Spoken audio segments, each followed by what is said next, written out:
So Rana, నటి హేమ గురించి మనం చూస్తూనే ఉన్నాం. తను ఫామ్ హౌస్ లో లేను అని చెప్పి హైదరాబాద్ లో ఉన్నానని వీడియో రిలీజ్ చేసి కేసును తప్పుదోవ పట్టించే ప్రయత్నం చేశారు. అయితే దీనికి సంబంధించి పోలీసులు ఎటువంటి విచారణ చేయనున్నారు, దీనికి సంబంధించిన లేటెస్ట్ అప్డేట్స్ ఏంటి రాణా?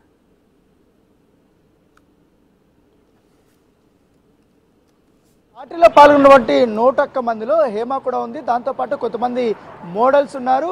ముఖ్యంగా సాఫ్ట్వేర్ ఉద్యోగులు ఎక్కువగా ఉన్నట్టుగా పోలీసులు నిర్ధారించినటువంటి నేపథ్యం వారందరూ కూడా ఎక్కువ శాతం హైదరాబాదు అలాగే ఆంధ్రప్రదేశ్ చెందినటువంటి వారిగానే పోలీసులు గుర్తించినటువంటి సిచ్యువేషన్ కాబట్టి వారికి సంబంధించినటువంటి మొత్తం ఫోన్లు కానీ వారిని కూడా తీసుకున్నారు. వారి యొక్క ఆధార్ కార్డులు కూడా అన్ని తీసుకొని వివరాలన్నీ కూడా సేకరించినటువంటి నేపథ్యం కాబట్టి ఇప్పటికే చాలా మందికి కూడా మెజారిటీలో పార్టీలో పాల్గొన్న వారికి అందరికీ కూడా రక్త నమూనాలు కూడా చేసినటువంటి నేపథ్యం కాబట్టి వాళ్ళకి రక్త పరీక్షలు చేసిన తర్వాత ఇప్పటివరకు ఆ రిపోర్ట్స్ రాలేదు. ఆ రిపోర్ట్స్ వచ్చిన తర్వాత ఎవరెవరు డ్రగ్స్ సేవించారు, డ్రగ్స్లో 2 రకాలైనటువంటి డ్రగ్స్ అక్కడ వాడినట్టుగా పోలీసులు నిర్ధారించారు. ఒకటి MDMA, తర్వాత వచ్చి కొకైన్తో పాటు మరొక మాదక ద్రవ్యాలు కొన్ని పిల్స్ కూడా వాడినట్టుగా ఇంజెక్షన్స్ వాడినట్టుగా పోలీసులు అనుమానించినటువంటి నేపథ్యం కాబట్టి కొన్ని ఇంజెక్షన్స్ సంబంధించిన శాంపిల్స్ కూడా అక్కడ దొరికినటువంటి నేపథ్యంలో వాటిని కూడా ల్యాబ్కి పంపించినటువంటి సిచ్యువేషన్ అయితే కనపడుతుంది. దాంతోపాటు ఈ డ్రగ్స్ కోణం ఒకటే కాకుండా ఇటు రేవ్ పార్టీ కూడా జరిగిందనేసి కూడా పోలీసులు అంటున్నటువంటి నేపథ్యంలో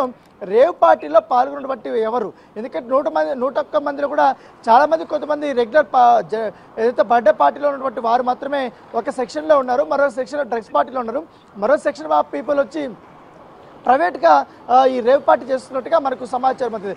అందులో పాల్గొన్నటువంటి వారు ఎవరంటూ కూడా పోలీసులు కూపీ లాగుతున్న నేపథ్యం కాబట్టి బర్త్డే పార్టీ ఇచ్చినటువంటి ఎవరైతే వాసు ఉన్నాడో వాసుకి సంబంధించినటువంటి విషయంలో ఇప్పటికే ఆయనకి ఫోన్లన్నీ కూడా సీజ్ చేసుకున్నటువంటి నేపథ్యం కాబట్టి అతని సహాయకుల ఫోన్ నెంబర్లు కూడా తీసుకున్నట్టుగా మనకు తెలుస్తుంది.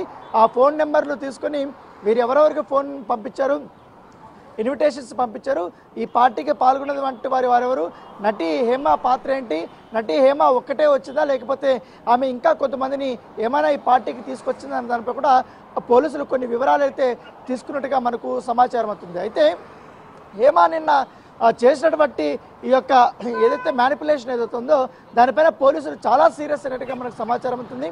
ఒక వాష్రూమ్ కని చెప్పి పక్కకు వెళ్ళి వేరే వాళ్ళకి ఫోన్ ఇచ్చి అక్కడ వీడియో తీసి నేను ఇక్కడ లేను, నేను హైదరాబాద్లో ఉన్నటువంటి ఒక ఫామ్ హౌస్లో నేను చిల్ అవుతున్నానంటూ కూడా తన వీడియో తీసి పంపించడం పట్ల పోలీసులు చాలా ఆగ్రహం వ్యక్తం చేసినట్టుగా మనకు తెలుస్తుంది. ఆమె పైన వెంటనే ఈ ఇన్సిడెంట్ జరిగిన వెంటనే ఆమె ఫోన్ను సీజ్ చేశారు. సీజ్ చేసిన తర్వాత ఆమె కాంటాక్ట్ లిస్ట్ అంతా కూడా చెక్ చేస్తున్నటువంటి సిచ్యువేషన్ కాబట్టి గతంలో ఏమైనా హేమ బెంగళూరులో జరిగినటువంటి ఇతర పార్టీలు ఏమైనా పాల్గొనిందా, వాసు ఎట్లా పరిచయము, జిఆర్ ఏదైతే ఫామ్ హౌస్ ఉందో గోపాల్ రెడ్డికి సంబంధించిన ఫామ్ హౌస్లో ఆమె గతంలో ఎప్పుడైనా వచ్చిందని దానిపై కూడా పోలీసులు వివరాలు సేకరిస్తున్న నేపథ్యం కూడా ఇప్పటికే ప్రస్తుతం అయితే దాదాపు 15 మంది దాకా కూడా కేసులు నమోదు చేశారు. వారిపైన బుక్ చేసినటువంటి నేపథ్యంలో కొంతమంది NDPS యాక్ట్ కింద వారిపైన కేసులు నమోదు చేశారు. అలాగే దాదాపు 15 కారు కూడా ఇప్పటికే సీజ్ చేసినటువంటి నేపథ్యంలో దాంట్లో ఒక కారు నెల్లూరు జిల్లాకు సంబంధించినటువంటి ఒక ఎమ్మెల్యేకి సంబంధించినటువంటి కారుగా కూడా పోలీసులు గుర్తించినటువంటి నేపథ్యం కాబట్టి అయితే ఈ ఆరోపణలపైన తన కారు అది కాదు, నా స్టిక్కర్ ఎవరో మిస్యూజ్ చేశారంటూ కూడా కాకాన గోవర్ధన్ రెడ్డి కూడా తన వర్షన్ చెప్పారు. దాంతోపాటు నిన్న అనేక రకాలైనటువంటి ఆరోపణలు వచ్చాయి. కొంతమంది ఆ పార్టీలో పాల్గొన్నారు సెలబ్రిటీస్ అంటూ కూడా సోషల్ మీడియాలో పెద్ద ఎత్తున ఒక చర్చ జరిగింది. ఏకంగా సినీ హీరో శ్రీకాంత్ పేరు తెరపైకి వచ్చిన తర్వాత డాన్స్ మాస్టర్ అయినటువంటి జానీ మాస్టర్ పేరు కూడా తెరపైకి వచ్చింది. అయితే వాళ్ళిద్దరు కూడా తమపై వచ్చినటువంటి ఆరోపణలు కానీ వార్తలపైన కూడా వారు స్పందించి వీడియోల రూపంలో వారు ఎట్లా ఏం జరిగిందని కూడా చెప్పడం జరిగింది. తను శ్రీకాంత్ వచ్చి ఇంట్లో ఉన్నట్టుగా తను వీడియో చేసి పంపించాడు. తర్వాత జానీ మాస్టర్ తన స్నేహితులకు సంబంధించినటువంటి ఆరోగ్యం బాగలేకపోతే ఒక హాస్పిటల్కి వెళ్ళి పరామర్శించారంటూ కూడా ఆయన కూడా వీడియో రిలీజ్ చేస్తారు. అంతకుముందు రోజు తను అదే రోజు ఏదైతే పార్టీ జరిగిన రోజు వాళ్ళు రైడ్ చేసిన పోలీసులు రైడ్ చేసినటువంటి రోజు వెళ్తుందో అదే రోజు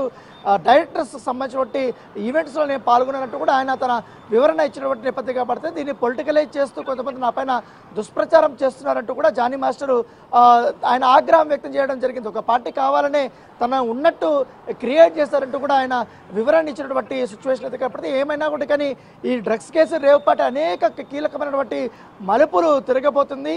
ఆ పార్టీలకు హాజరైనటువంటి 30 మంది మహిళలు చాలా మంది వరకు కూడా మోడల్స్ ఉన్నట్టుగా మనకు సమాచారం ఉంది. ఆ మోడల్స్ రప్పించినటువంటి వారెవరు, ఆ మోడల్స్ పార్టీలో వారు చేయాల్సినటువంటి పని ఏంటి, వారు కూడా డ్రగ్స్ తీసుకున్నారా ఏంటి, ఆ పార్టీలకు డ్రగ్స్ ఎలా వచ్చింది, ఎవరు తీసుకొచ్చారు, ఎక్కడ ఆర్డర్ ఇచ్చారు, ఎలా రిసీవ్ చేసుకున్నారు అన్న దానిపై కూడా పూర్తి స్థాయిలో కూపీ లాగుతున్నటువంటి సిచ్యువేషన్. కాబట్టి ఇప్పుడు ప్రాథమిక అందినటువంటి సమాచారం మేరకు ఒక డ్రగ్ పెడ్లరు వారికి ఇచ్చినట్టుగా తెలుస్తుంది. అతను బెంగళూరు సంబంధించినటువంటి డ్రగ్ పెడ్లరు, నిత్యము ఇలాంటి పార్టీలకు అతను ఎంత కావాలంటే అంత సప్లై చేస్తున్నాడని కూడా ఆ సమాచారం ఉంది. ఆ డ్రగ్ పెడ్లర్ కోసం ఇప్పుడే పోలీసులు వేట కొనసాగుతున్నట్టుగా మనకు సమాచారం ఉంది. మరి కాసేపట్లో పోలీసులు కూడా అఫీషియల్ గా ఎంతమంది అరెస్ట్ చేశారనేది కూడా మనకు ఒక వివరణ ఇచ్చే అవకాశాలు ఉంటాయి. రైట్ రానా, అయితే అటు సినీ నటుడు మీరు చెప్పినట్లే సినీ నటుడు శ్రీకాంత్ కానీ జానీ మాస్టర్ ని కూడా ఈ రేవ్ పార్టీ వివాదం అయితే వదలలేదని కూడా చెప్పుకోవచ్చు. అయితే గతంలో పలు కేసుల్లో ఇరుక్కున్న హేమపై కూడా ఇప్పుడు ఏదైతే ఈ రేవ్ పార్టీ ఇష్యూ తెరపైకి వచ్చిన తర్వాత నెటిజన్లు కూడా తీవ్ర స్థాయిలో విరుచుకుపడుతున్నారు. సో దీన్ని ఎలా చూడొచ్చు అంటారు?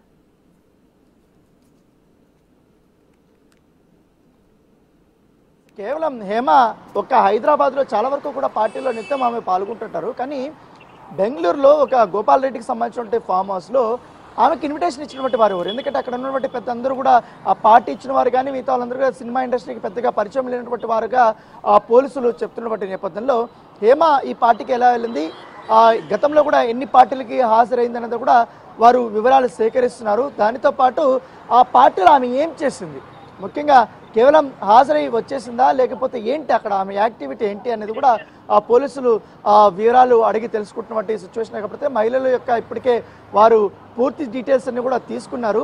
వారు కొంతమంది స్టేట్మెంట్లు ఇచ్చినట్టుగా తెలుస్తుంది. అయితే ఈ పార్టీలో హేమ డ్రగ్స్ తీసుకుందా లేదనేది కూడా నిర్ధారణ కాలేదు. ఇంకా ఆమెకు సంబంధించినటువంటి బ్లడ్ శాంపిల్స్ కూడా తీసుకున్నారు. కాబట్టి రిపోర్ట్ వచ్చిన తర్వాత దాంట్లో కానీ పాజిటివ్ అని తెలితే హేమకి చిక్కులని ఖచ్చితంగా పడే అవకాశాలు ఎక్కువగా ఉన్నాయి. ఒకవేళ ఆమె డ్రగ్స్ సంబంధించిన కన్జ్యూమర్గా ఉందా లేకపోతే అలవాటు చేసుకుందా లేకపోతే ఏంటి ఆమె పాత్ర ఏంటి అనేది కూడా పూర్తి స్థాయి అనేక మందిని కూడా విచారిస్తే వాళ్ళ దగ్గర డీటెయిల్స్ తీసుకుంటారు. కాబట్టి దానికి సంబంధించి హేమ పాత్ర అనేది ఎంతవరకు ఉందనేది కొంతసేపట్లో మనకు తెలిసే అవకాశం ఉంది. దాంతోపాటు ఇప్పటికే జానీ మాస్టర్ అక్కడ లేడనేసి కూడా పోలీసులు కూడా కన్ఫర్మ్ చేసినట్టుగా తెలుస్తుంది. బెంగళూరు పోలీసులు శ్రీకాంత్ కూడా లేనట్టుగా తెలుస్తుంది. కాకపోతే శ్రీకాంత్ పోలిన బట్టి వ్యక్తిలా ఉన్నాడు కాబట్టి అందరూ శ్రీకాంత్ అనుకున్నారు. కాకపోతే శ్రీకాంత్ ఆ పార్టీకి రాలేదు, ఆయన ఎప్పుడు ఇలాంటి పార్టీలకు దూరంగా ఉన్నట్టు కూడా ఆ పోలీసులు కూడా వివరణ ఇచ్చినటువంటి నేపథ్యం ఏర్పడితే, అయితే ఈ పార్టీలో పాల్గొన్నటువంటి బడా బాబులు ఎవరైతే ఉన్నారో టెక్కీలు ఉన్నారో వారి కారుల్లో పెద్ద ఎత్తున ఈ కొకైన్ కానీ అలాగే ఈ MDMA సంబంధించిన కానీ కొన్ని పిల్స్ కానీ ఇవన్నీ దొరికాయి. కాబట్టి అది ఎవరు తీసుకొచ్చారు వాళ్ళపైన ఇప్పటికే కేసులు నమోదు చేశారు. ఆ కార్లు కూడా సీజ్ చేశారు. ఒక్కొక్క కారు ఖరీదు కూడా మినిమం ₹1 కోటి వరకు ఉంటున్నటువంటి నేపథ్యం మీద ఏర్పడుతుంది. ఇప్పుడు కార్లన్నీ కూడా సీజ్ చేశారు.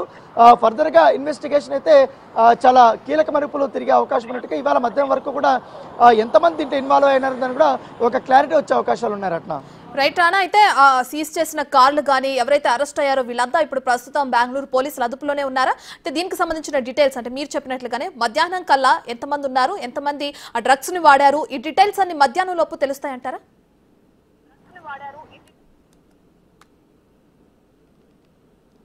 అక్కడ పోలీసులు ఏదైతే ఫామ్ హౌస్కు రైడ్ చేసినప్పుడు అక్కడ 101 మంది దొరికారు. కాకపోతే అంతకుముందు చాలా మంది కూడా పార్టీలో పాల్గొన్నట్టుగా పోలీసులకి సమాచారం అందింది. దాదాపు 5 మొత్తం 200 నుంచి దాకా కూడా వారు ఆ పార్టీలో పాల్గొంటే వాళ్ళందరూ కూడా కొంచెం సేపు ఉండేసి వెళ్ళిపోయినటువంటి వారందరూ ఉన్నారు. కానీ లోపలికి వచ్చినటువంటి వారు ఎవరు, ఏ సమయానికి వెళ్ళారు, వారు అక్కడ లోపల ఏం చేస్తున్నారు అనేది కూడా సీసీ కెమెరా ఫుటేజ్ కూడా వారు పరిశీలిస్తున్నారు. కాబట్టి పార్టీకి హాజరైనటువంటి వారి యొక్క లిస్ట్ అంతా కూడా వారు ఇప్పటికే పోలీసులు రెడీ చేసుకున్నారు.